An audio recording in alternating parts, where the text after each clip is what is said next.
Hello à tous, voilà, aujourd'hui je vous fais une petite vidéo pour vous parler des éléments dans le menu de navigation.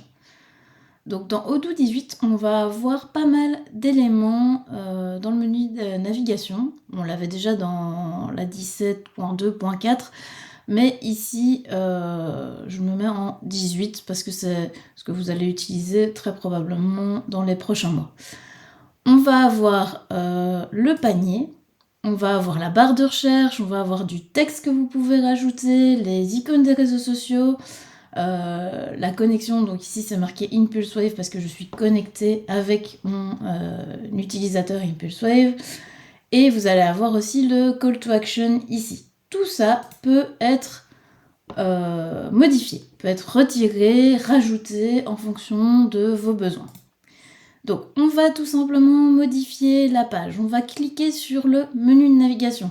Important. Vous cliquez sur le menu de navigation, vous allez avoir accès à tous les paramètres pour personnaliser votre menu de navigation. Vous allez pouvoir choisir un modèle.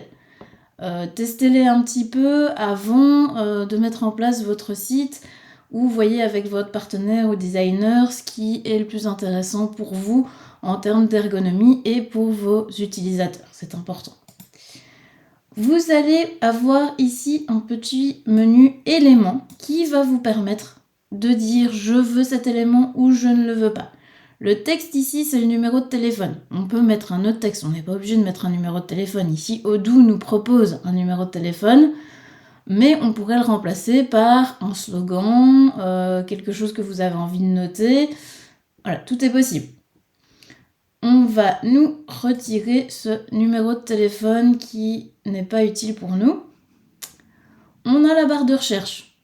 Ici, moi, je n'ai pas envie d'avoir de barre de recherche non plus. On a aussi l'affichage du panier vide. Donc, il faut savoir que quand vous faites un e-commerce, vous n'allez pas pouvoir supprimer complètement le panier. S'il y a quelque chose dans le panier, il va afficher le panier. Ça, c'est pour de l'expérience utilisateur et c'est important de pouvoir le mettre. On va avoir également le logo que vous pouvez afficher ou non. Vous pouvez mettre aussi du texte à la place.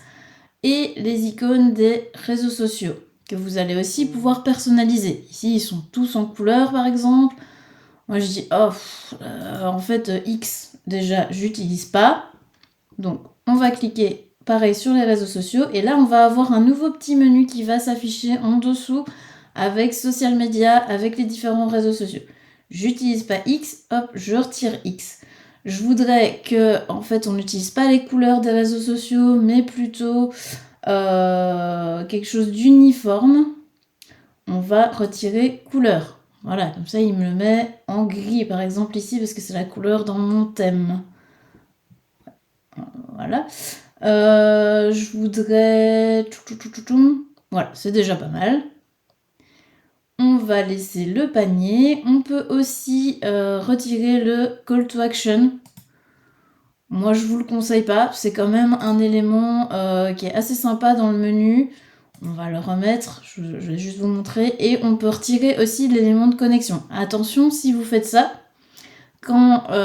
si vous avez des utilisateurs qui doivent se connecter au portail, c'est peut-être pas une bonne idée. Pour vous aussi, vous allez devoir savoir que dans l'URL, vous devez taper /web pour pouvoir avoir accès à votre site web en administrateur. Voilà, c'est des petites choses comme ça qui vont peut-être un peu compliquer les choses. Mais vous avez la possibilité de le masquer également. Voilà, je pense que j'ai à peu près tout dit par rapport à ce menu de navigation pour les petits éléments en plus. Vous allez aussi avoir les effets de défilement.